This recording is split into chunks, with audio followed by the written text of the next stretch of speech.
최근 대한민국 항공우주산업의 역사적인 전환점이 찾아왔습니다. 불가능이라 여겨졌던 항공 제트 엔진 독자 개발에 성공한 것인데요. 단순히 소수 강대국의 전유물을 손에 넣었다는 사실보다 더 놀라운 것은 그 뒤에 숨겨진 반전이 있기 때문입니다. 한국형 초음속 전투기 KF-21의 심장을 우리 기술로 만드는 것을 넘어 전 세계 어느 국가도 도달하지 못한 6세대급 엔진 분야에서 한국이 선두를 차지할 수 있다는 결정적 근거가 포착되었기 때문이라고 하는데, 그럼 이 반전 소식 리얼리즘이 빠르게 한번 살펴보겠습니다. Let's get it.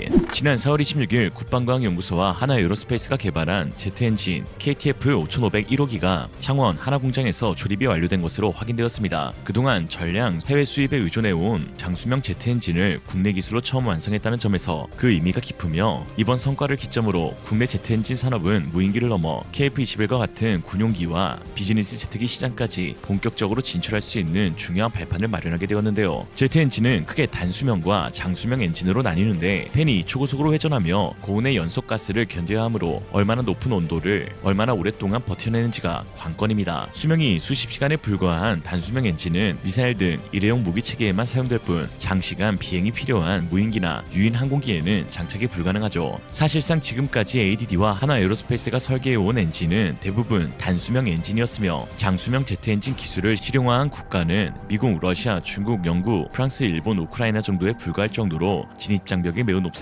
그나마도 우크라이나는 전쟁 여파로 엔진 개발 능력을 상당 부분 상실했고, 독일조차 제트 엔진 전체를 독자 개발하기보다는 컨소시엄 형태를 선호할 만큼 기술적 장벽이 높은데, 그걸 한국이 뚫어낸 것이죠. 이번에 개발된 KTF-5500은 무인기에 탑재 가능한 장수명 제트 엔진으로 2019년 12월 개발에 착수한 장기 프로젝트의 결과물입니다. 추력은 5,500파운드급인데요. 누군가는 고작 5,500파운드로 뭘 하겠냐라며 성능을 무시하고는 하는데, 사실 5,500급은 실제 공격기나 훈련기에 사용되는 표준 체급으로 현재 전세계 주요 고등 훈련기와 경공격기들은 대부분 이 5,000에서 6,000파운드급 엔진을 하나 혹은 두 개씩 장착하고 있습니다. 이탈리아 인기 고등 훈련기인 M346은 6,250파운드급 엔진 허니엘 F124 두 개를 장착했고, 동구권 베스트셀러인 러시아 야크 130은 5,500파운드급 엔진 이브첸코사 AI222 두 개를 사용하며, 중국의 주력 경공격기이자 UAE에 수출된 L15 역시 5,500파운드급 엔진을 탑재하고 있죠. 또한 전설적인 훈련기인 영국의 호크 역시 6,000파운드 내외의 추력을 가진 롤스로이스의 아도 엔진을 단 한 개 쓰고 있습니다. 특히 주목해야 할 부분이 현대전장의 패러다임이 유인기에서 무인기로 넘어가면서 5,500파운드급 엔진의 가치는 폭등하고 있다는 점인데, 스텔스 무인 전투기가 유인 전투기인 KF-21이나 F-35를 보조하려면 너무 작아도 안되고 너무 커서도 안되기 때문입니다. 5,500파운드급은 무장과 연료를 넉넉히 실으면서도 기체를 컴팩트하게 유지할 수 있는 최적의 사이즈이며, 이 체급은 군용기뿐만 아니라 비즈니스 제트기와 같은 민수용 엔진으로도 즉시 전용이 가능해 산업적 파급력이 대형 엔진보다 훨씬 광범위하죠. 우리의 눈높이가 KF-21에 F414 엔진에 맞춰져 있어서 그렇지 제트 엔진을 우리 손으로 직접 만든다는 것 자체가 엄청난 성과입니다. 사실 그 누가 한국이 제트 엔진을 만들 줄 알았겠습니까? 이 개발의 성공까지 한국 엔지니어들은 40년이 넘도록 피나는 노력을 쏟아부었는데요. 1980년대 초 F5 제공호용 J85 엔진의 면허 생산으로 조립 기술을 터득했고, 2000년대 초에는 T50용 G404 엔진 면허 생산을 통해 고속 회전체 설계 노하우를 배운 뒤, 이어 2010년대에는 ADD 주도로 소재 기술의 꽃이라 불리는 단결정 초내열 합금을 개발했으며, 2020년대 들어 KTF-5500 개발에 착수하며 국산 터빈 블레이드와 파덱, 디지털 데이터 기술까지 확보하는 등 오래전부터 갈고 닦은 실력을 발휘하게 된 것입니다. 특히 KTF-5500 개발에서 신의 한 수가 되었던 것은 바로 우크라이나의 AI322 엔진을 벤치마킹한 점입니다. 카이 자료에 따르면 AI322에서 KTF-5500으로 이어지는 부분이 이번 사업의 핵심 로드맵이라 할 수 있는데, 이브첸코사의 AI322는 전 세계적으로 가장 신뢰성 있는 수영 제트 엔진 중 하나로 꼽힙니다. 중국의 L15나 러시아의 야크 130 등에 쓰이며, 이 정도 크기에 이 정도 힘을 내는 엔진 중에는 최고라는 평을 받기에 아예 무에서 시작하는 것보다 이미 성공한 엔진의 규격과 추력, 크기를 목표치로 잡고 개발하는 것이 가장 빠르고 안전한 길이었죠. 특히 서방 국가의 기술 체계를 따르는 우리나라가 굳이 동구권 엔진인 AI321을 모델로 삼은 가장 큰 이유는 사이즈 때문입니다. 서방은 주로 거대한 전투기 엔진이나 아주 작은 미사일 엔진에 특화되어 있어 KTF-5500이 타겟으로 하는 중형 엔진 시장은 상대적으로 힘을 덜 쏟은 분야였는데요. 반면 우크라이나와 러시아는 고등 훈련기나 중형 무인기에 딱 맞는 이 체급의 엔진을 아주 오랫동안 완성해왔으며, 또 미국이나 프랑스는 핵심 엔진 설계도를 잘 보여주지 않지만 우크라이나는 한국과 항공우주 분야에서 오랫동안 협력해왔고 기술 이전이나 협력에도 상대적으로 유연했다는 점도 결정적이었습니다. 실제로 2022년에서 2023년 3년 사이 국방과학연구소와 대한항공이 무인 편대기 개발 소식을 전할 때 초기 시제기 엔진으로 AI-322가 채택되었는데 2024년과 2025년 초 발행된 여러 방산 기사를 봐도 국산 엔진 개발 전까지 외산 엔진인 AI-322를 활용해 비행 데이터를 확보하고 있으며 이를 국산 엔진 최적화에 반영할 계획이라는 내용이 반복적으로 등장하죠. 그럼 한 가지 궁금한 점이 KTF-5500은 그저 우크라이나 엔진을 모방한 수준에 불과할까라는 건데요. 그러나 그 수준에 만족할 한국 엔지니어들이 아니죠. 한국만의 유연한 사고와 설계 아이디어를 접목해 장점은 취하고 단점은 개선했습니다. 우선 동구권 엔진의 고질적인 약점인 짧은 전기 주기를 극복했습니다. 러시아와 우크라이나 계열 엔진은 성능은 좋지만 1차 오버홀 주기가 약 300에서 6000시간으로 짧은데 KTF-5500은 처음부터 2000시간 이상의 운용을 목표로 설계되었죠. 더 중요한 것은 완전 디지털 제어 시스템인 파덱입니다. 엔진을 제어하는 두뇌에서 50년가량의 세대 차이가 나는데 하나 에어로스페이스가 개발한 최신형 파덱이 탑재되어 비행 상태에 따라 엔진을 0.01초 단위로 최적화하여 연비를 높이고 수명을 보호합니다. 특히 무인 편대기처럼 AI가 조종하는 기체와의 데이터 연동성이 훨씬 뛰어나죠. 엔진의 제어 방식이 기계적 조종에서 완전 자율신경계로 진화한 것인데 기존 AI-322는 조종사 숙련도에 따라 연비가 들쭉날쭉하고 한계를 넘기면 파손 위험이 있었으며 원격 제어 시 반응 속도가 느렸습니다. 반면 KTF-5500은 컴퓨터가 항상 최종 연비 지점을 유지하고 어떻게 조종해도 엔진이 안 망가지는 케어플리 핸들링 기술이 적용되었으며 비행 컴퓨터와 직접 통신하여 광속 대응이 가능하게 되었죠. 또한 고장이 나야 원인을 알 수 있었던 기존 엔진과는 달리 실시간 부품 수명을 계산하여 예방 정비를 할 수 있는 진단 기술까지 갖췄습니다. 벤치마킹 모델인 AI-322와 비교해도 이런 차이가 나는데 사실 KTF-5500은 그 자체로 비교가 불가능한 게임 체인저입니다. 그 핵심은 바로 정신 나간 터빈 입구 온도에 있는데요. 이 수치가 무려 1800K, 약 1527도에 달합니다. 항공 제트 엔진에서 가장 구현하기 어려운 것이 터빈 블레이드의 TIT인데 일반적으로 5500파운드급 중소형 엔진에서 1800K라는 온도는 미친 수준 혹은 격이 다른 수치로 평가받습니다. 애초에 이 정도 온도를 견디는 엔진을 독자 설계할 수 있는 나라는 미국, 영국, 프랑스 등 소수에 불과하며 한국이 KTF-5500으로 이 대열에 합류했다는 것은 1티어 국가가 되었음을 의미합니다. 당연히 추력이 같은 동급 중에서도 1800K TIT는 비교 대상도 찾아볼 수 없는데요. AI-322는 약 1200도, 1470K 수준이고 이탈리아 M346에 탑재된 F114 엔진은 약 1400K에서 1500K 사이며 영국 호크에 탑재된 아두어 최신 개량형조차 1500K를 크게 넘지 못합니다. 심지어 훈련용 전투기로서 오버스펙이라 불리는 FA-50의 F404 엔진과 스웨덴의 그리펜 엔진조차 11,000파운드급이면서 1700K에 불과합니다. 다른 동급 엔진들이 1400K 수준에서 훌륭한 훈련기 엔진이라 자부할 때 대한민국의 KTF-5500은 혼자 1800K를 찍겠다고 나온 상황이죠. 사실상 라이트 헤비급 선수가 헤비급의 펀치력을 보유하게 된 격. 그럼 이게 얼마나 차원이 다른 거냐? 1400K 정도면 내열 합금이 견딜만 하겠지만 1800K는 철에 녹는 점인 1538도에 육박하는 온도입니다. 즉 엔진 내부의 쇠가 녹아 흐르기 직전에 지옥불 상태라는 건데 이 온도에서 엔진 블레이드가 분당 수만 번을 회전하며 형태를 유지하려면 소재 공학의 끝판왕인 단결정 초내열 합금과 미세혈관급 냉각 채널 기술이 없으면 불가능합니다. 이러한 1800K 엔진은 똑같은 기름을 먹어도 뿜어내는 팽창력이 압도적이라 기체를 하늘로 냅다 집어던지는 수준의 추력을 내는데요. 덕분에 똑같은 5500파운드 덩치인데도 KTF-5500을 달면 무장을 더 많이 싣거나 스텔스 설계를 위해 기체를 더 뚱뚱하게 만들어도 쌩쌩 날아다니는 괴물이 탄생하게 됩니다. 연비와 사거리에서도 믿기 힘든 퀀텀 점프가 일어나는데 뜨겁게 태울수록 연소 효율이 극대화되므로 1400K 엔진이 기름 10리터로 100km를 간다면 1800K 엔진은 150km 이상을 날아갈 수 있습니다. 이는 적진 깊숙이 들어갔다 돌아와야 하는 무인객의 생명과도 같은 차이를 만들게 되죠. 또한 이 컴팩트한 사이즈 엔진에서 1800K를 달성했다는 게 더 경악스러운데 엔진이 작을수록 내부 공간이 좁아 복잡한 냉각 구조를 넣기가 매우 어렵기 때문입니다. 즉 대형 전투기 엔진에나 들어가는 초정밀 냉각 설계 기술을 갖춘 것을 넘어 이미 소형화하는데 성공했다는 뜻이죠. 단위 면적당 내뿜는 열기와 에너지 밀도에서 세계 1티어급인 KTF-5500의 성공은 결국 우리가 목표로 하는 16,000파운드급 대형 엔진으로 가기 위한 가장 확실한 절차가 되는데요. 쉽게 설명해서 KF-21에 들어가는 F414 엔진의 터빈 블레이드 TIT 역시 1800K로 KTF-5500과 동등합니다. 즉 KTF-5500의 성공은 단순히 무인기 하나의 엔진을 만드는 수준이 아니라 대한민국 항공 엔진 산업의 데이터베이스와 자신감을 통째로 구축한 사건인 것이죠. KTF-5500을 통해 1800K급 단결정 소재와 냉각 설계를 실제로 돌려보고 날려보는 과정을 거치며 쌓인 데이터는 16,000 파운드급 엔진을 설계할 때 이미 KTF 5500에서 입증된 기술이니 그대로 스케일업하면 된다는 확신을 줍니다. 사실 15,000 파운드급 이상으로 넘어가면 TIT에 대한 한국의 목표치는 1800K를 넘어 그 이상을 바라보게 되는데요. 구매 수치인 1900K에서 2000K 사이, 즉 항공기의 제왕이라 불리는 F-22 랩터의 F119 엔진이 달성한 최대 터빈 입고 온도인 1950K 영역을 한국은 목표로 합니다. 2000K는 일반 금속이 견딜 수 있는 온도를 아득히 초월한 영역으로 미국은 이를 위해 4세대 단결정 초내열 합금과 세라믹 코팅 기술을 아낌없이 쏟아부었는데요. 특히 한국형 15,000 파운드 엔진 개발에는 두산 에너빌리티도 참여하여 핵심적인 역할을 할 것으로 보이는데 이게 키포인트가 될 예정입니다. 두산은 세계 5번째로 발전용 대형 가스터빈 독자 개발에 성공한 기업이며 그 수준 또한 1650도 H급으로 세계적인 수준입니다. 가스터빈과 제트 엔진은 작동 원리가 거의 100% 일치하는 이란선 쌍둥이와 같은데 힘을 어디에 쓰느냐에 따라 겉모습만 달라질 뿐이죠. 두산은 이미 발전용 가스터빈에서 1650도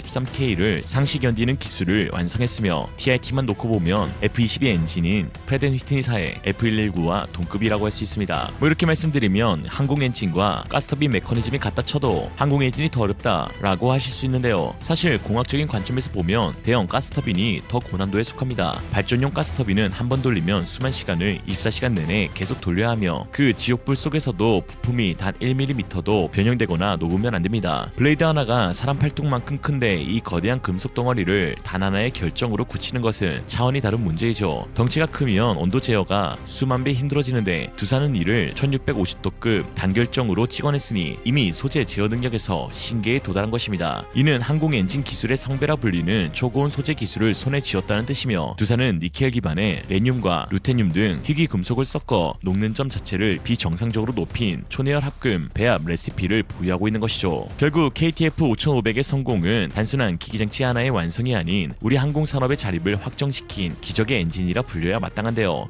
누구는 불가능이라 했고 누구는 무모하다 했습니다. 하지만 우리 엔지니어들은 묵묵히 쇠를 녹이고 깎으며 대한민국의 심장을 만들어냈죠. 이제 KTF 5500은 시작일 뿐입니다. 두산의 소재 기술과 한화의 정밀 설계가 만난 지금 대한민국은 6세대 엔진이라는 꿈의 영역을 향해 거침없이 질주하고 있습니다. 하늘의 패권을 우리 손으로 결정하는 그날까지 대한민국 항공우주의 위대한 비상은 멈추지 않을 것입니다. 한편 서울시 용산구 동자동에 거주 중인 김철근 씨는 다음과 같은 의견을 내서 화제가 되고 있습니다. 무모하다고 말하는 사람이 되려 무식하고 모르는 거다. 이생으로 리얼리즘이었습니다. 여러분의 생각은 어떠신가요? 현명하고 지혜로운 여러분의 의견을 지금 댓글에 남겨주세요. 감사합니다.